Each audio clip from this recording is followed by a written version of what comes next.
Welcome students.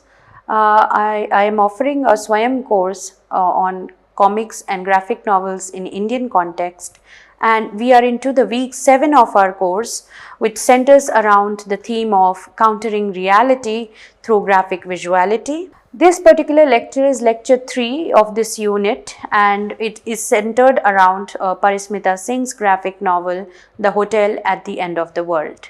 So, The Hotel at the End of the World, the title of the graphic novel itself sounds very kind of magical, that at the end of the world, where is the end of the world actually? Where is this hotel situated? So, the very title seems to be fantastical, and it generates all the more curiosity in the readers, where they want to know what is this story all about and how this hotel functions, being situated at the end of the world, and how does the end of the world look like. All such questions come into the mind of readers and viewers because it is a graphic novel when they tend to pick upon this book. Parismita Singh's The Hotel at the End of the World was first published by Penguin India in 2009.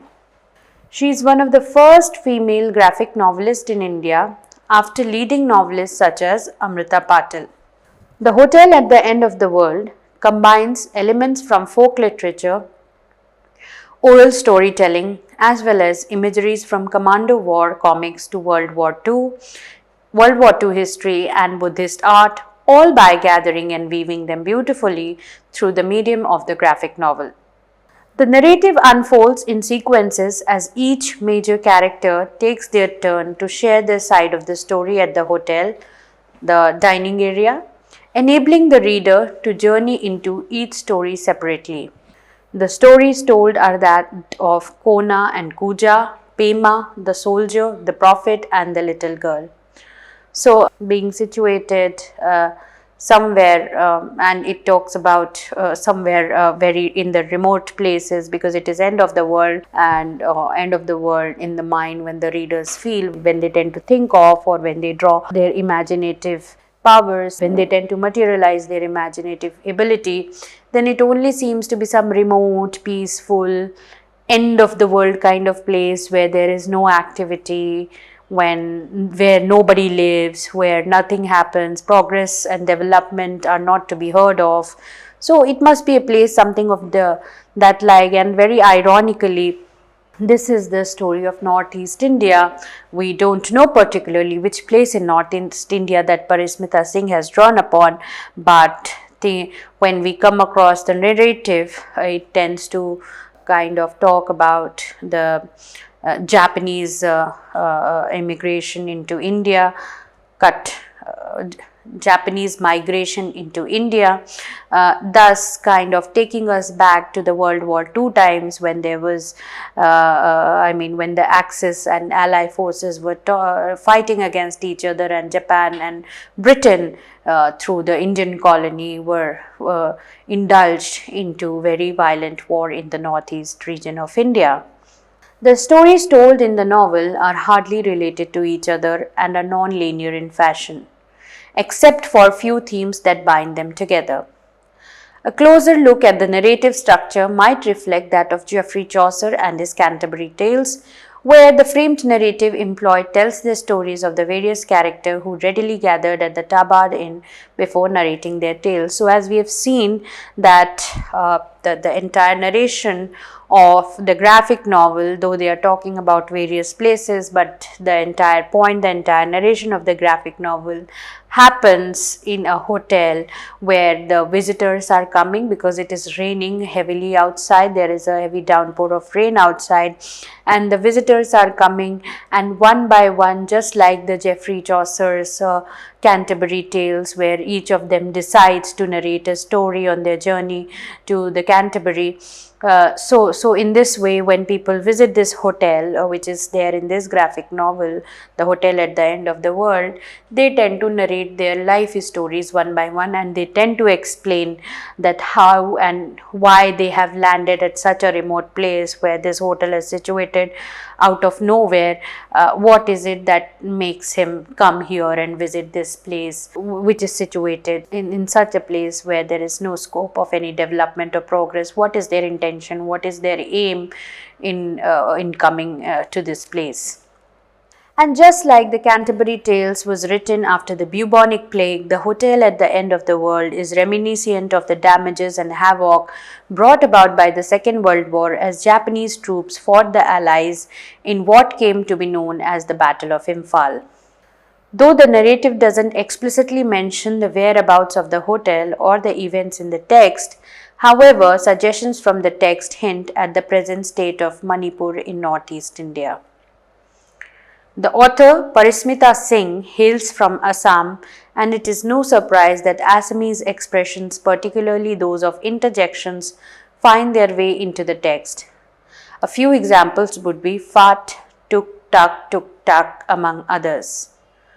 The food, which gets served at the hotel primarily, pork, curry, and rice, helps negotiate the narrative vis-a-vis, allowing the text to create and sustain its native and distinct identity amidst the global medium form of graphic novel. So it is this very regionality through the food, through the language, through the landscape, that despite of graphic novel being a very global medium, the regional story is drawn, the regional story is narrated through this global form, which in a way is an attempt to make graphic novel also very regional, catering to the intentions, catering to the aims, catering to the needs of regional stories, that how regional stories can also be told in other forms apart from the mainstream literature or literary genres, how the regional stories have something else to say which could not be captured in the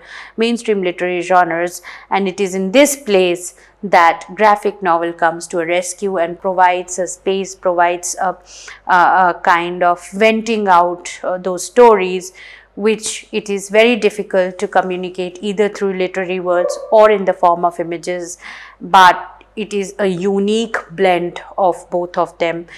Even in this graphic novel, when you read it, when you are seeing the visuals are very rare. I mean, they are very plain. I would say that the visuals, when you see to them, there's nothing extraordinary about them, yet they, by seeing at them just as once, you would tend to feel that this is some place, you would be able to relate that this is some place from which is located in the natural landscape. It is not a narrative about city, it is not a narrative about town, it is not a narrative which has anything to grow, but it certainly talks about some remote places which remains untouched by the blind progress, which remains untouched by the technological advancements that we are facing on a day-to-day basis, experiencing on a day-to-day basis. And it is this remoteness which is discussed through the graphic novel and very well characterized and visualized through the visuals that tend to show very rare people, a kind of what can you say, a hut. Hotel is not a very 5-star or 7-star hotel, as you would have a very stereotypical image of a hotel with all sorts of lavish comforts, but it is a very ruined, dilapidated, it is a very hut shaped hotel with a thatched roof, which can at the most provide shelter to the people in rain who are hungry and who land up at this hotel in hope of spending few hours. And the most basic northeastern Assamese food that they get is pork, rice and curry. So there's nothing very extraordinary, pork, curry and rice. So there's nothing very extraordinary even about the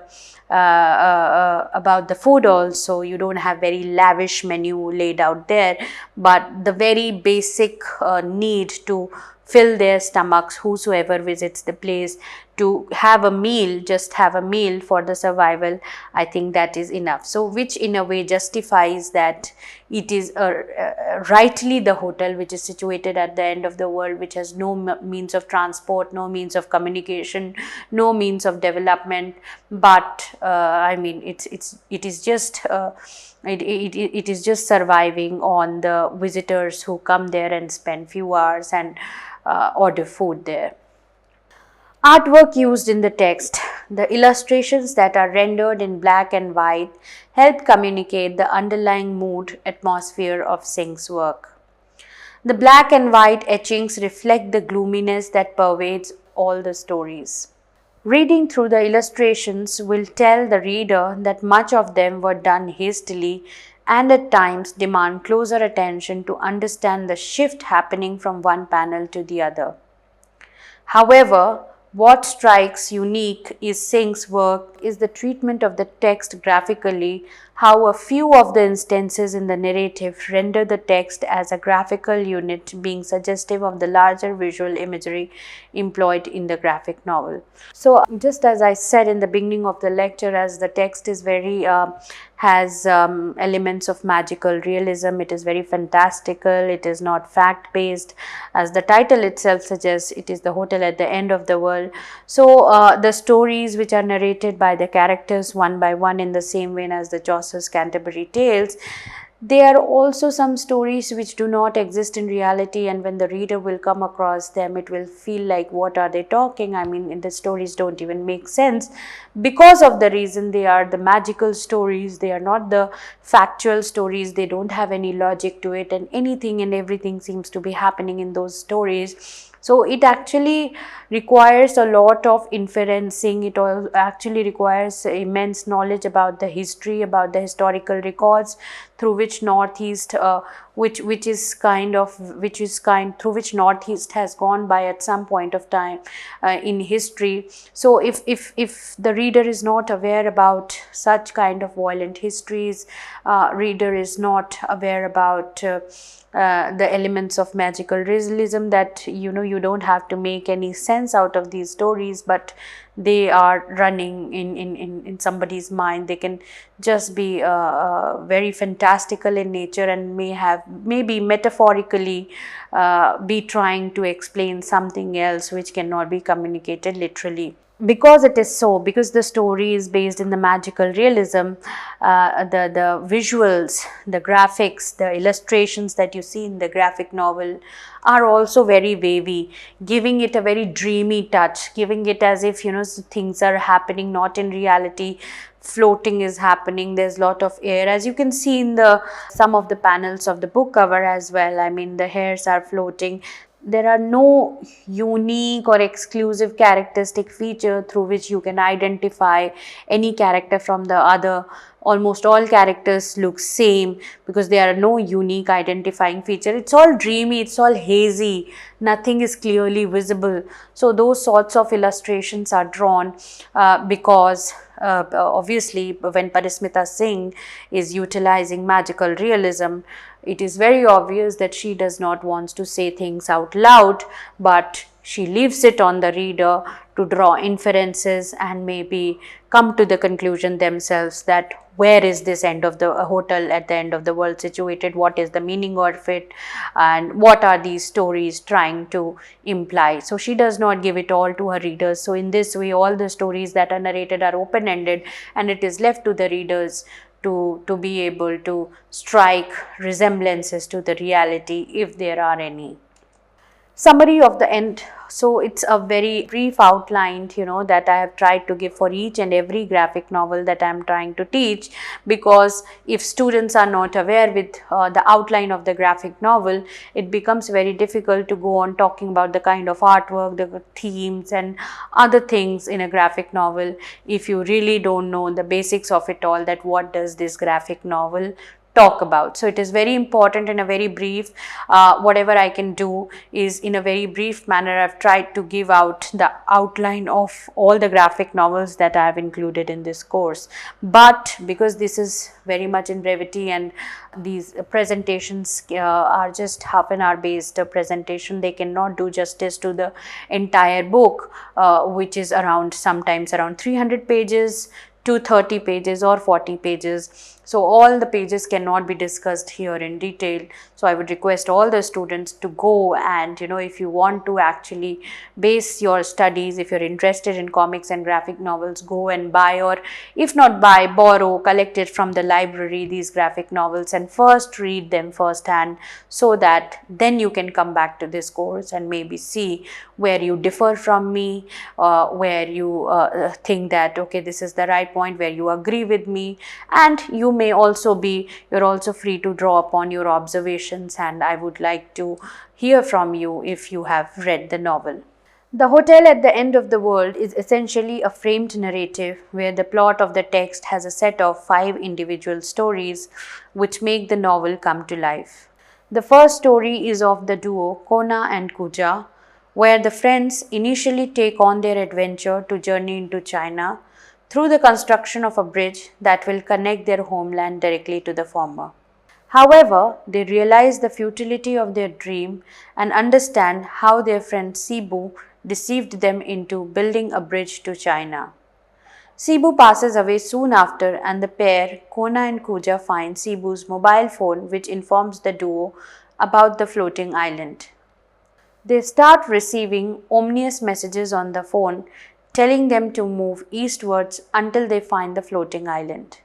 However, amidst their journey, they lose their mobile network and end up at the very hotel where the story takes place. Pema's story. Pema's story encompasses the second major narrative and perhaps the most important part of the entire novel. It is Pema who owns the hotel and does the cooking for the guests. Pema's story has a haunting tone to it and builds on folk superstitions. Pema's narrative revolves around looking after her ill father. As Pema narrates, her father was gravely ill-stricken and it was Pema who catered for him. However, the most shocking element in the story comes about when the reader is made to know that Pema's father, albeit seriously ill, is one of the death's porters.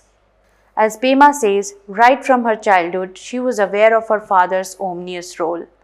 And when the obligation arose, her father would incarnate into a fearsome and grotesque entity, though paradoxically his ordinary body would remain asleep in the house. As Pema further narrates, she once fell in love with a man named Kai Singh who chanced upon Pema's house one day. They both decide to marry, but before Kising seeks her hand for marriage from her father, he must journey to a Buddhist monastery seeking blessings before resuming the marital prospect. However, while returning, their vehicle breaks down at the night hours, and as Kising gets out to check on the vehicle, he sees a truck approaching them at great speed, and on top of it sits a fearsome-looking entity with eyes charged and hair disheveled that was unlike anything ordinary or a human body.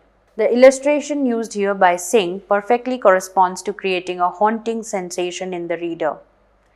The following morning, when the driver stops the vehicle, Singh and the lot see that the truck that they met in the night had crashed as it rolled down the hill.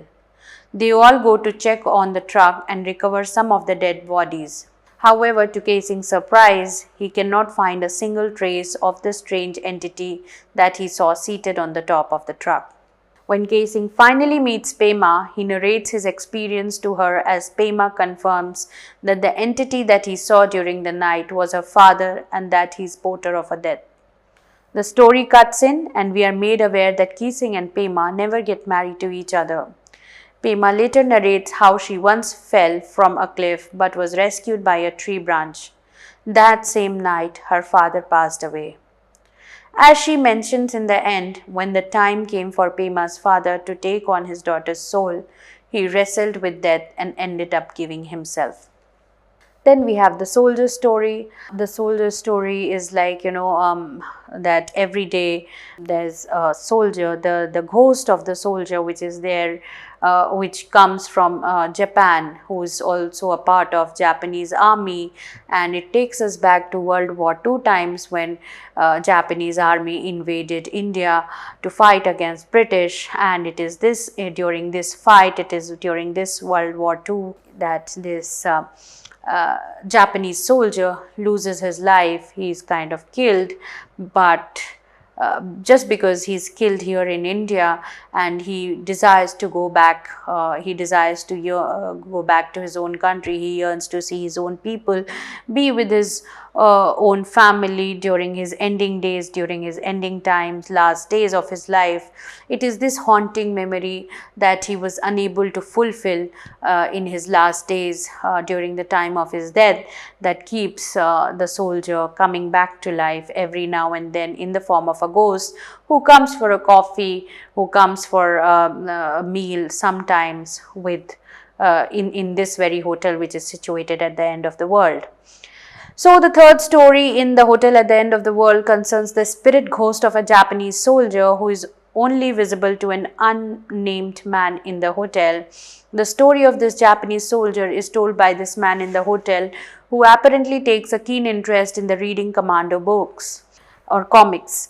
The soldier, not named, hails from Ekigo province in Japan and is brought to northeast India, which is Manipur, during the Battle of Shangshak, which happened between 20th March to 26th March in 1944, when the Japanese troops fought the British in the forested mountainous frontier between Manipur and Burma. The soldier's story stays close to much of the historical background of the war, as towards the end, the Japanese troops fighting in northeast India nearly starved to death, leading them to withdraw to the Allies. However, the death of the soldier is only suggested when, just before the battle, the Japanese are greeted with the snowfall at night, making them nostalgic for their homeland.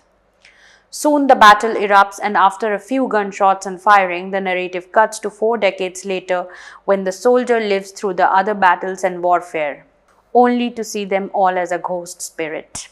The Prophet story. The Prophet is the oldest character in the hotel and is blind. The narrative of the Prophet finds a close parallel with that of Kona and Kuja. Not only are they dictated by the same quest in looking for the floating island, but they also remain disabled in some form. So these three characters in the novel, Prophet, Kona and Kuja, they have landed up at the hotel in search of some floating island, and because they want to situate, they want to know some of the directions that they were told about this floating hotel is situated nearby the hotel.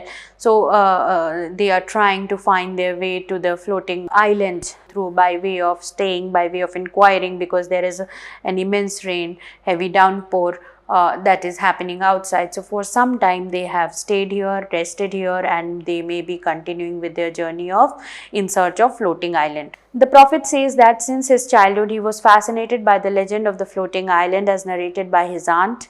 It was only during his later youth, when a group of foreigners who on a similar quest sought the help of the Prophet to find the floating island. Later in the story, the Prophet and his friend Zanu sets out for the adventure. However, one fine morning, the Prophet recognizes the floating island in the distance and goes to inform his friend about the same. His friend, however, getting envious of the Prophet, attacks him in the eye, thereby blinding him. As his friend narrates, the Prophet should remain blind so that he cannot see or tell anyone about the floating island in the future. Later, the Prophet is given a compass and is told to move eastwards, where he ultimately ends up in the hotel at the end of the world. So this floating island that the readers are familiarized with also through the Prophet story and through the Kona and Kuja story that we are going to see hear about later on, is that the floating island is a very mysterious island, and it seems to be some paradise kind of land, a heaven, heavenly land, where all good things are happening. It is filled with vegetation, it is filled with immense all sorts of animals. So it seems that this is the land which is, because it is a floating island which is not restricted to one particular area, people have been unable to find it, and just because people have been unable to find it, humanity has been unable to find it, no exploitation, no extraction of resources have happened from this floating island, and this floating island continues to be an example of one of the unprohibited, corrupted piece of land which has been untouched by humanity. The little girl story. Very little is made available for the reader to know about the little girl in the hotel. She mainly helps Pema in cooking and serving food to the guests. Once she sets off to fetch water from the forest, When she discovers a battle tank lying stranded, she then boards in and starts fiddling with the controls. She accidentally fires a few missiles in the distant air, which the hotel people take as signs or omens suggesting them to look towards the east. At the same time, the mobile network is restored for Kona and Kuja, and they are immediately asked to move in the direction of the east. The following morning, the little girl returns from the adventure, and the pair of Kona and Kuja leave, and the novel comes to an end. Some of the major themes of this graphic novel is idea of greed. The motive of the floating island that gets introduced in the novel functions in foregrounding the aspect of human desire and greed. Because of it, the prophet lost his eyesight and wished to remain the same, since the restoration of his eyesight would only lead him to continue on the same adventure which Kona and Kuja are still going through. Disability. The characters in the hotel remain disabled in some or the other form. Kona is partially blind and can only see things in the distance. Kuja's legs are cut short and he cannot walk properly. The prophet is blind and is suffering from the difficulties of old age. The soldier remains disabled as a ghost spirit and is not able to set himself free from the horrors and memories of the war. As a ghost, he is stuck in the war zone and cannot go back to his homeland or relive himself from ghostly bondage in seeking salvation. Alienation. The idea of myth of the floating island helps communicate a sense of detachment and alienation that the people of Northeast India feel. The lake people who dwell on the floating island and are away from the gaze of the onlookers and the masses suggest at best the distance or gap in understanding or communicating between mainland Indians and the people of the northeastern region. Further, the imagery of the hotel can itself communicate a sense of detachment from the plains and the mainland. Then there is also themes of lost love, as we can see through the story of Pema and Kai Singh, a sense of repetition and boredom because all of them are talking about just one thing, that is the floating island. Most of the stories, apart from Pema's story, center around this search for the floating island, which is situated in the east, and east itself is should be treated as a metaphor here because of the reason that west is, which is generally categorized as the place for development, modernization, where all sorts of material things come into existence. East, as a result of it, is considered to be completely in contrast of the West, where there is purity, where there is notions of spirituality, where there is, progress has not touched, where nature continues to exist in its most pristine, beautiful form. So that is why this floating island, people say that, they should continue moving to the east, as floating island is situated in the east. The medium or form in the graphic novel that Singh chooses to tell her story is in itself a mode of resistance against the commonly accepted traditions of writing fiction, solely in prose narrative, that of traditional novels and short stories. The inclusion of traditional dishes in the graphic novel, such as pork, curry and rice, which is major part of Northeast India's cuisine, allows Singh to challenge or pose an alternative to the dietary restrictions or writing of food in general in literature. As already told, the motif or imagery of the floating island serves as a crucial point in understanding the alienation that is felt by the people of Northeast India against the mainland. In Singh's work, the inability to locate the floating island and the latter's continual distancing suggest how the lake people and the island in general want to avoid the damages and harm that might be brought about if the island is made available to the masses. Particularly the foreboding sense of commerce and capital alongside the setting of industries that might change or transform the natural aspect of the island. It is in the prophet story where the band of foreigners contact the prophet for their interest and profit, likely to extract medicine and herbs from the island and turn into a profiting business. Therefore, the separation identified could be willing move or a resistance in itself to safeguard the natural resources of the island, those of both flora and fauna. So these are also some of the concluding points where you can just go back and read about the motif and imagery of the floating island used in Singh's work. Not only suggests the sense of alienation that the people of Northeast feel, but also recourse to superstitions and myth and forms of folk or oral storytelling that that the work makes use of serve as a way of resisting the logic and traditional ways or means of storytelling. Just as I said in the beginning, this graphic novel should be treated as an alternative form, how stories from North India could also be told, where orality, where the folk elements could be introduced, unlike the mainstream literary genres. Thank you.